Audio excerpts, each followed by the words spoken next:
Hello guys, welcome to week 2 of the Deficit Diaries. If you're new here, then you might want to go back and watch the week 1 Deficit Diaries episode first, because this is a new series I started where I'm basically vlogging you through my 8-week cut. And I went over my week 1 results from the first week of the cut in the week 1 out of 8 Deficit Diaries video.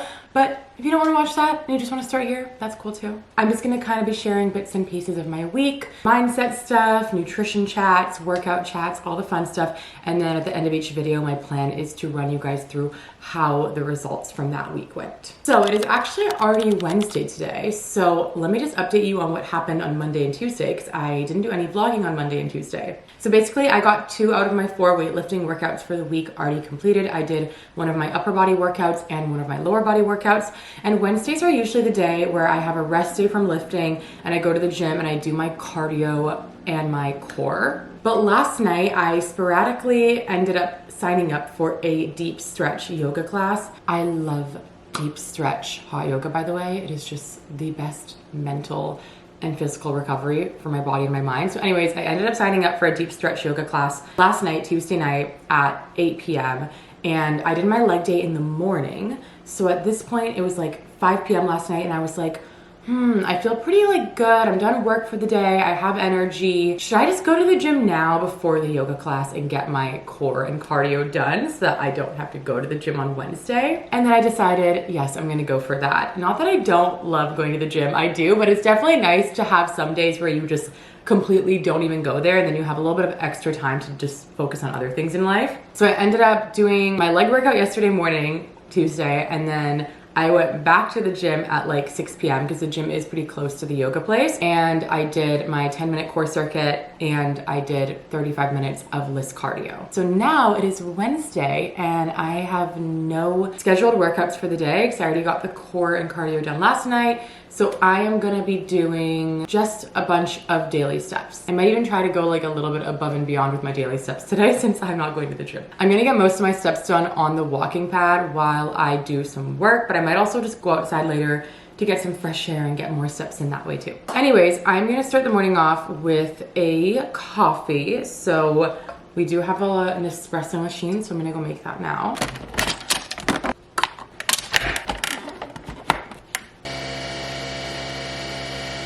Okay, so we got the coffee. So here's what I normally do. I just get some liquid stevia. This one is from Trader Joe's. And I just put like a good squeeze of that in there. I do like my coffee sweeter for sure. So yeah, I'm not someone who just likes the taste of black coffee. I don't know how people do that, but I aspire to one day be someone who just actually likes the taste of coffee and doesn't just want to get the effects of it. Okay, and then one thing about me, I have an obsession with oat milk. I just think everything tastes better with oat milk. I think coffee tastes better with oat milk. I think matcha lattes taste fantastic with oat milk. But my problem with oat milk is that so many of them have so many like weird ingredients in them that's kind of been giving me the ick, and I've really been trying to become someone who like makes their own oat milk, and I've done that a few times, but it just doesn't taste the same as like, it's not as creamy as like the ones from the store. And obviously it's because the ones from the store probably have things in them that make them more creamy or appear more creamy and yummy. But I don't know, my home version doesn't do it for me. If you have like a really good version that you make at home that's still creamy and delicious and like cleaner, please comment it and let me know. But for now, I have been having Elmhurst, which is a pretty clean oat milk brand from what I'm seeing. No added gums or oils, non-GMO, very minimal ingredients in here. So yeah, I'm gonna shake that up. The only thing about it that I don't love is it kind of has like a bit of a weird color to it, but I guess that's just like what the color is when there's no added stuff. And I do try to track absolutely everything when I'm in a deficit. So I'm even tracking the amount of milk I'm having. So we're just gonna go like that. See, like it just doesn't have like that creamy, like, I don't know, like oaty color that I normally see, but it's good enough. So that's 92 milliliters. Okay, also yesterday I decided to make some protein balls. Like basically it's like a blend of like oats, protein powder, honey, peanut butter, coated with like crushed walnuts, etc. It's supposed to be like a power ball. I really wanted something just to like have on hand as like a snack or like maybe like a quicker, healthier breakfast when I'm not in the mood to cook or I'm not as hungry. But the issue is I logged the recipe in the app and I realized that these are actually super calorically dense, which is just a fancy way of saying they have a ton of calories. Like every one ball is like, I think 250 calories depending on the size of the ball. So for example, let's say I wanted to have this ball over here. Okay, so this ball comes to 232 calories and almost 10 grams of protein. So actually that's not that bad. And honestly, I think I'm just gonna have this one ball right now because I'm not super hungry, but I do need to eat something with my coffee. But yeah, that's the thing. So the thing is that not all healthy recipes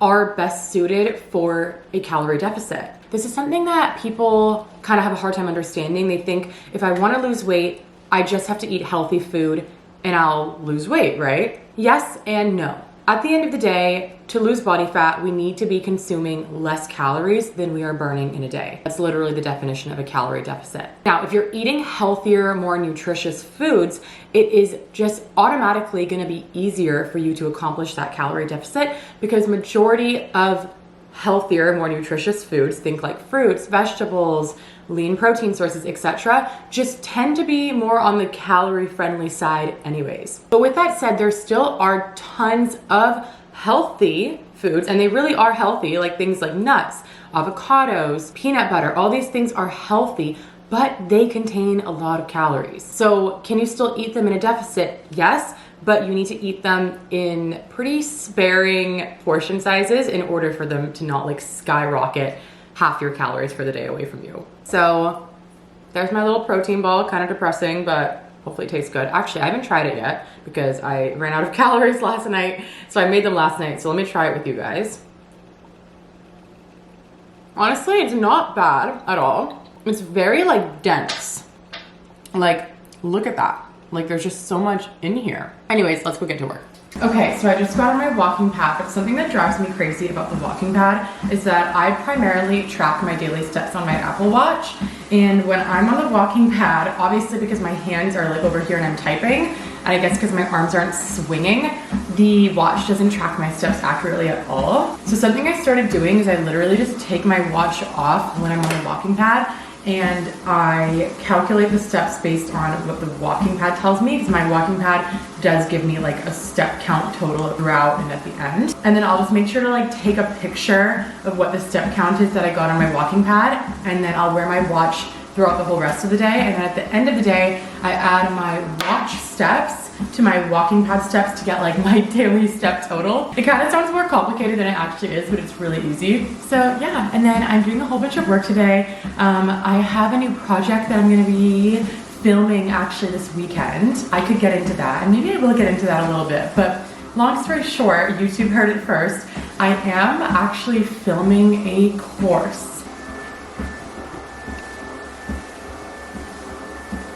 Hello, it is Thursday, so happy Thursday. I just finished my second lower body training session of the week. It was a really good session, so legs are feeling leggy. We're feeling the pump, and I'm just making some pasta for lunch. I was just really craving pasta, and unfortunately, I am low on veggies. Normally when I'm in a deficit and I make pasta, I just put a little bit of pasta noodles just to like, satisfy that craving, and then bulk up the dish with like spinach, broccoli, mushrooms, like all those like high in micronutrients but like low in calories veggies to really like bulk up the plate and just like satisfy my volume craving. But unfortunately, I'm all out of all those veggies right now. So I'm just gonna be having the pasta with a very stingy amount of Alfredo sauce and a chicken breast, which I pre-cooked a couple of days ago. So that's nice, it's already cooked, just gotta warm it up. I'll show you guys what that looks like when it's ready, but I promise you it would have looked so much better if I had more vegetables. By the way, that's one of my biggest dieting hacks for anyone who's in a deficit, is literally load up on the veggies. They are good for you, they're high in fiber, they have vitamins, and they are very low in calories. So they literally check off all the boxes for calorie deficits. With that said, I quickly wanted to update you guys on how my scale data is going. I know it's not like end of the week yet, but just kind of like a midweek update. And the update is that things are moving so slowly on the scale, guys. I feel like I want to talk about this because a lot of people probably don't talk about it, but a lot of women are actually probably struggling with this in silence. People usually just show you like the before and the after of the deficit. They don't really show you some of the nitty-gritty nuances that happen throughout. For me, as I kind of discussed in the week 1 deficit diaries video, my body's pretty sensitive to like scale fluctuations in different times of my cycle. So in week 1 of my deficit, I was in my ovulatory phase. Now I'm in my luteal phase. So I'm thinking that once I get my period and you know, I'm in the happier parts of my cycle, you could call it, I'm gonna see some more movement. For right now, if I was just basing things off of the scale, things look pretty stuck. With that said, they look stuck on the scale, but it doesn't feel stuck like in my body. I'm actually feeling pretty deficit-y. Like the deficit, I know I'm in a deficit because I can feel it in my body, and I've done this enough times to know what it feels like. And what it kind of feels like, in case you've never done one before, is you should feel, you know, some mild levels of hunger, like in between meals, and maybe like slight hunger after dinner, like before bed. But it shouldn't be like aggressive hunger to the point where it's like taking over your mind and you can't even focus or work or sleep. If you can't sleep because your deficit is so aggressive, you gotta up those calories up a little bit. So I'm not feeling like that. My deficit is not that aggressive, but I am feeling that mild sense of hunger throughout the day. So I know I'm in a deficit. I also already feel leaner. Like I'm starting to feel the leanness kind of peeking through, but for some reason the scale just isn't showing it. I feel like some of it might also be due to bad sleep and maybe some stress like cortisol. I'm not like an expert in that area when it comes to hormones, but I do know that stress does play a large role in just literally every part of life. And I have been pretty stressed out the last couple of weeks now that I come to like reflect on it with like work and just like setting a lot of big goals for myself work-wise this year. And then on top of that, being in the deficit, and then I'm running a challenge right now, just a lot of things going on. So I think my main goal for the rest of this week is to really optimize my recovery, like literally just more deep breaths, more like plugged out time at the end of the day. Like when I finish work, like literally put the phone away, put the technology away, and literally just like be where my feet are. And more like stretching, like I could focus on actual like body work and body recovery as well. So I want to focus a little bit more on that this week. And aside from that, just keep trusting my plan. Sometimes guys, things just take a while to move on the scale. And you know, there's a difference, and this requires a lot of like looking inwards and being really honest with yourself. But there's a difference between the scale not moving because you're not being compliant to the plan, and the scale not moving because there's just some scale noise blocking it from moving. And in my case, I do believe it is just scale noise because my compliancy has honestly been pretty next level, if I do say so myself. But if I get like towards my period and that's, you know, different parts of the cycle have passed and I've worked on managing stress and things are still not moving even though I'm being compliant to all my protocols, then I'll have to make a decision to obviously change some variables, like either bring the calories a little bit lower, maybe they're just not quite low enough for my body to respond, or maybe I'll have to increase my caloric expenditure, so I'll either have to add in more cardio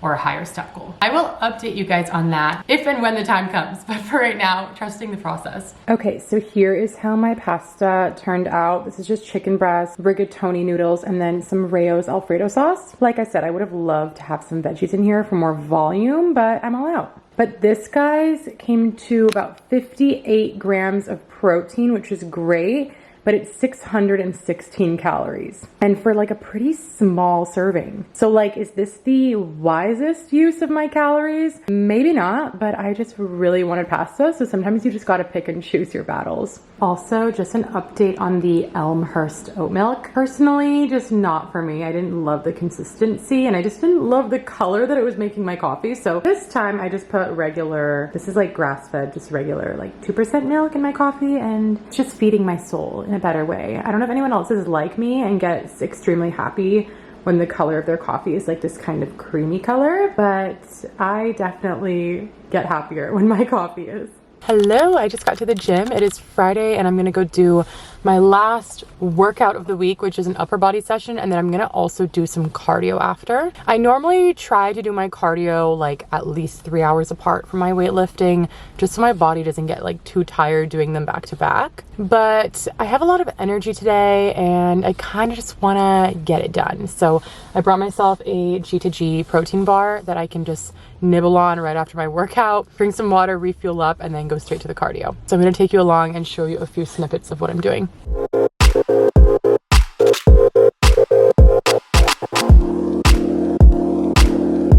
So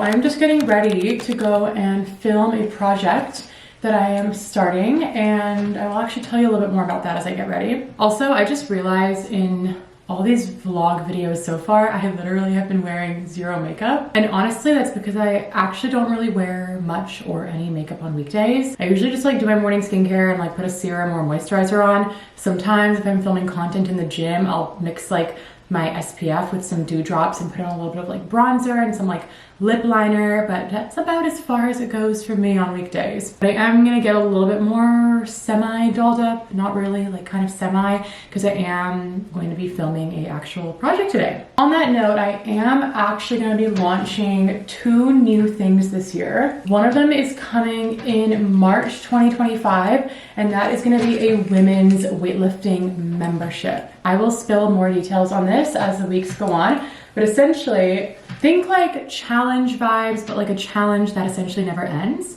So when you join the membership, you're gonna have access to my app, and we are all gonna be doing the same workouts together in real time. And every like 4 to 6 weeks, I'm gonna be updating the training phase so that we are all constantly progressing, the workouts are never getting boring, and we're all kind of just like working towards building muscle together in a community. There's gonna be 3 and 4 day per week training options. I'm also gonna have gym and home training options. So that is gonna be called Gym Girl Era, and I'm so excited about it. It's something I've been thinking about doing for a while, but it's finally coming to life. And it's gonna be like a lower ticket offer. It's gonna be something between like $20 and $30 a month. And then the second thing I am working on, and this is a little bit more of like a long-term project, and this is actually what I'm gonna be working on filming today, is a new course that I am creating, and it's gonna be launching in May 2025. So not for a few more months, but it's gonna be incredible. And the content, I have like just finished planning out all the course modules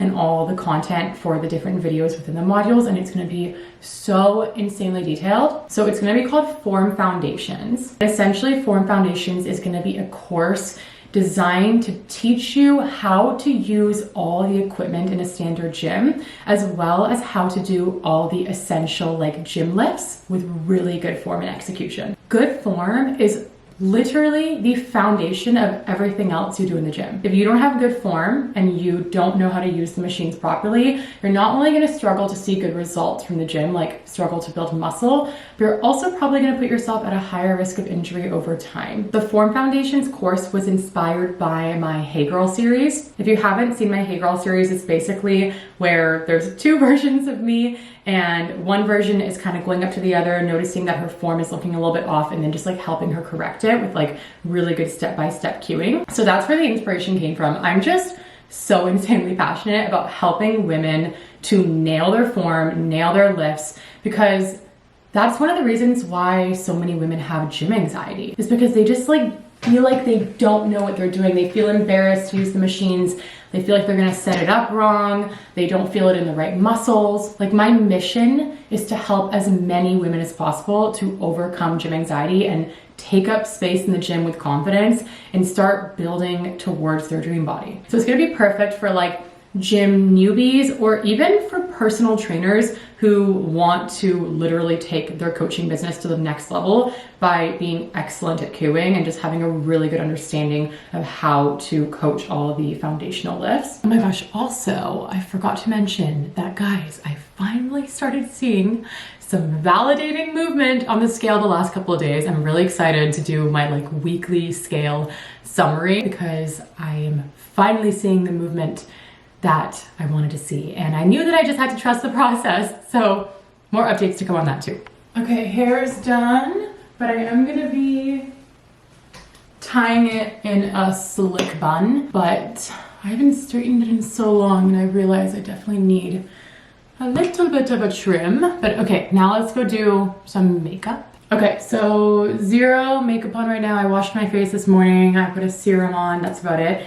So what I usually do is I just mix some of this SPF. It's from Shiseido. It's an oil-free SPF 42 water resistant. I started using it when I was in Italy in the summer, and I just really like the consistency of it, so I continue to use it. So I usually just mix a little bit of that on my palm with some of this Face Glaze Bronzer Gel Cream from In Beauty Project. I love this stuff. So I'm gonna mix some of that in there. Okay, and then it's gonna look like this. I mix it up on my hand and then I rub it all over my face. I'm not a makeup guru by any means, guys. This is like the fitness girl everyday makeup routine. Okay, so that is all rubbed in. See how it just kind of gives like a tinted dewy glow? I don't know if you can tell here, but I'll show you in natural lighting at the end. So that's what I want. And I'm using this Makeup by Mario medium shade bronzer just along the cheekbones. Okay, bronzer's on, but I realized I forgot under eye concealer, so I'm gonna add some Kosas in the shade 03W, just a little bit to brighten the under eyes, and then I might have to top up more bronzer. Okay, so I filled in my eyebrows a little bit. I did like a bit of like a smoked out eyeshadow eyeliner situation, and I did a tiny bit of mascara. And now I'm gonna go do my hair and change, and I'll show you the final look.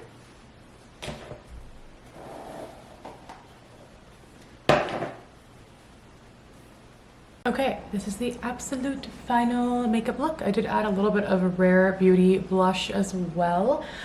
Here's the hair. I just went with like a really slick bun situation, which is kind of my go-to for filming stuff. And then I don't really know if you guys are gonna be able to see this outfit super clearly, but this is the outfit look. So I'm just wearing some Honor Active timeless leggings. And then this is the Define zippy zip-up little jacket. It is so incredibly comfortable and so incredibly cute. And it's just like so snatchy on the waist. Like it's literally one of those things that is flattering and insanely comfortable. I think I have one in like every single color, so highly recommend.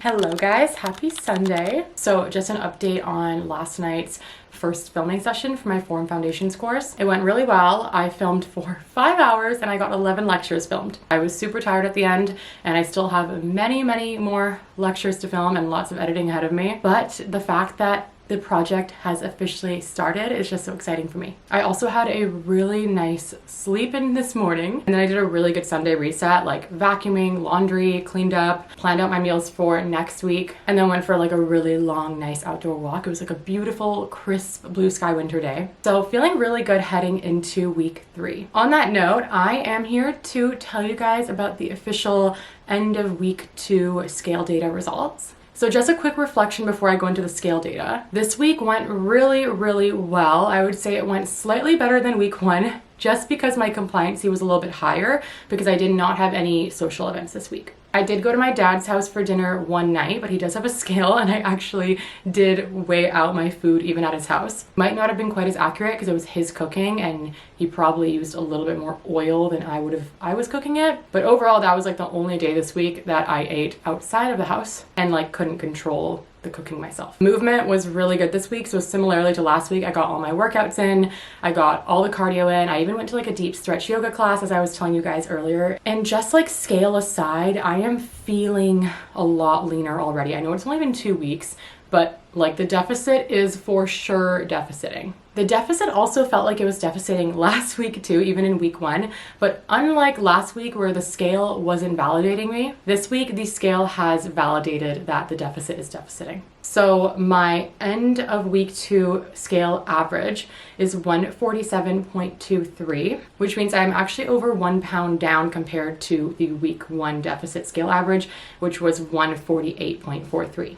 If you guys watched the week 1 deficit diaries video, you'll know that week 1 of my deficit, I was actually in the ovulation portion of my menstrual cycle. And a pattern I have noticed over the last year or so is that usually when I'm ovulating, my scale weight either spikes up or when I'm in a deficit, like it struggles to budge down. So now that the ovulation week is over, I think that's why the scale is really starting to reflect the deficit better this week. There's just not as much scale noise. Although I was feeling very skeptical this morning on Sunday when I stepped on the scale and it said 145. I was like, wow, maybe I'm just like super flushed out this morning, or maybe the deficit is really deficiting that hard. But I actually had to step on the scale like 5 times just to confirm that it was actually accurate. But one thing I did want to say is that even though last week the scale wasn't validating me, I knew in my core I was still in a deficit last week and that the scale just wasn't reflecting it yet. So with that said, if you are currently in a deficit or you're planning to go into one soon, the first thing I want you to ask yourself, if things are not moving in the direction that you want them to, is have you been compliant? Have you been compliant to your nutrition protocols, your step protocols, your workout protocols, all the things? If you have been super compliant, like over 90% of the time, you're getting all the boxes checked off and things still aren't moving, I have a personal 3-week rule where I wait at least 3 weeks before I react and change anything about the plan. Or at the very minimum, at least 2 weeks. Because as you just noticed in my own personal example, sometimes there is just scale noise going on and you have to give the deficit enough time and the scale enough time to actually respond and show you what's really going on in your body. So do not react. If like 1 week goes by and things aren't moving as quickly as you want, do not react. Stay calm, stick to the plan, keep doing the things and see how it goes. If more than 3 weeks go by and things are moving at like a snail pace or they're not moving at all, that's when it might be time to reassess the game plan, right? So in my case, since things are moving at a pace I'm very happy with, I am just gonna keep my protocols the exact same going into week 3. So that is my little update for end of week 2, and I will see you guys in the week 3 vlog.